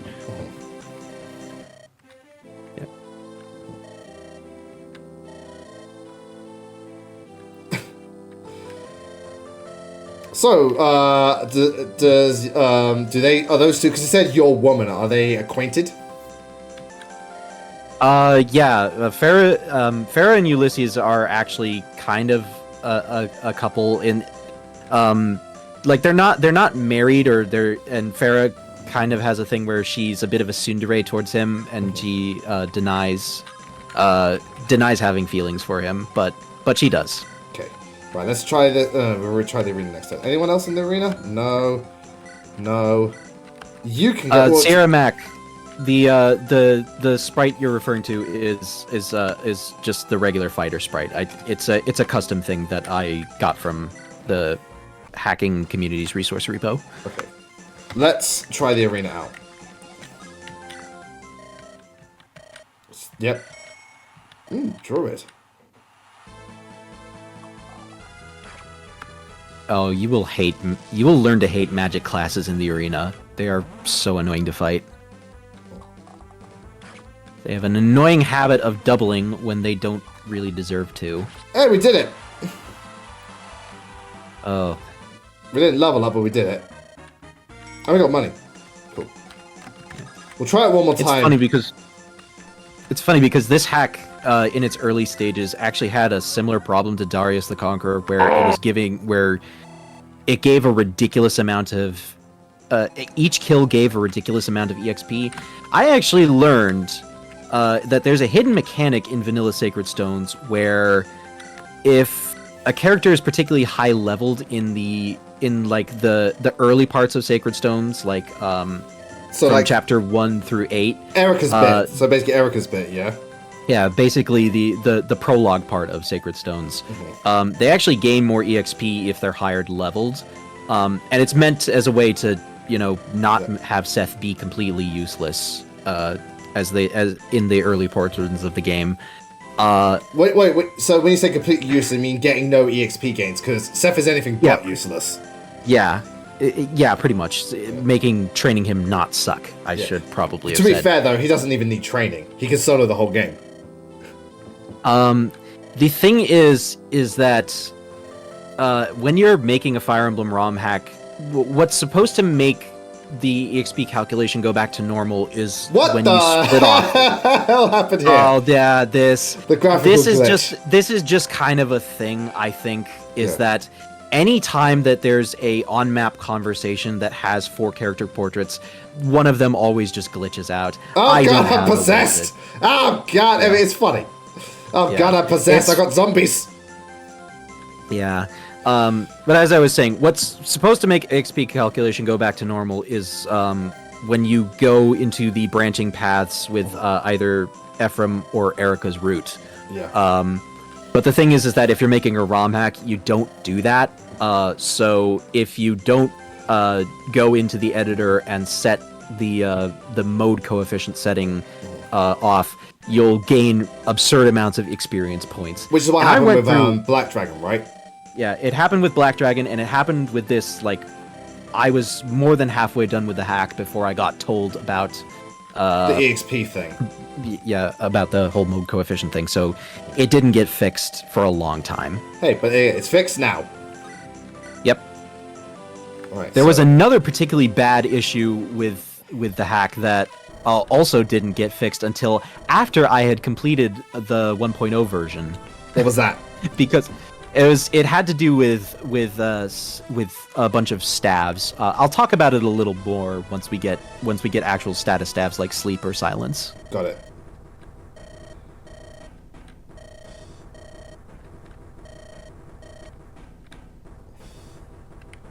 And this conversation with between Ulysses and the boss Cicero is kind of meant to show off Ulysses' characters, that He's the sort of guy who's kind of looking out for his team, yeah. Mercenary family. Yeah, he's a family man. He's a roughhead, but a family man, and we just got a skill. Also, I realized if he hit me, I would have died. When under attack, damage +3. Okay. Yep. Right, let me just finish this. Oh, right, we've got to do it next time. But it's seized, so we can kill you. Yeah. Yeah, we can probably just end off here and finish the map. Well, let's show I'll at least do one more arena fight. Yeah. So yeah, let's finish this off. It's up to you.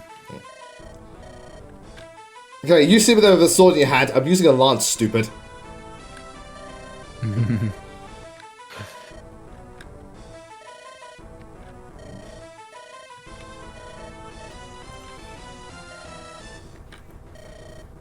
And Cicero's the first boss who he's not a complete dickhead. Yeah, absolutely. He's actually not a bad person at all. And yet you have to kill him in order to move on with the story. You monster. Yeah. Oh, I'm sorry. It's not like I programmed this game. I know. In the words of Dr. Cortex, I'm just trolling. Yeah. Anyway, we get a level up at the very least. Oh, and a good one at that. Oh, very nice one. Darius has pretty high growths across the board. And we got a Knight's Crest, so we can promote Thingamajig when she gets to level 10. Well, that, or, but you want to wait until level 20 before you promote any units that you want to use long-term, because you'll miss out on a skill if you do it beforehand. Hey, at least there's a reason to keep them to level 20. Right, so let me try this arena one more time.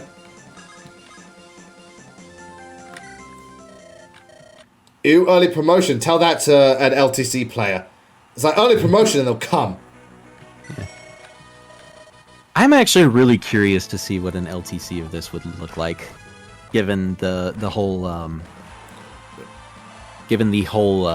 landscape of it and just how they play. Yeah. How skills and learning skills works. Also, engage early promotion is like very much viable. Yeah. Cool. Alright, so I'm actually going to call it, yeah, so let me just save state, and we're good. So next week, we'll just continue on. We suspend it, and there's Anna once again. Boom. Alright, so huge thank you to everybody for tuning in once again. It's been a great time. So I didn't stream yesterday. Had to have the video go live, so it is what it is. Tomorrow we've got more Mega Man Legacy Collection. We're continuing with X6. Zero's going to come back. He's finished hiding himself to repair himself. So yeah, next time we continue with this game will be on the Tuesday, unless something happens. And yeah, thank you all so much for tuning in today. Huge thank you once again to Zane for co-commentating and for making this game. Awesome sauce. And thank you very much, Galcian, for resubscribing. I very, very much appreciate it. Now we're going to go raid somebody. I do not know who. We're going to find out. Actually, I haven't done WeDo. Let me give WeDo the thing. Yeah, because he's playing Final Fantasy VII. Cool. Alright, so we're going to go raid WeDo. Anyway, until then, thank you all very, very, very much for watching. I will see you all next time. Take care. Be sure to have an absolutely fantastic evening, a wonderful rest of the day, and a wonderful weekend. See you all next time. Take care. And goodbye, everybody.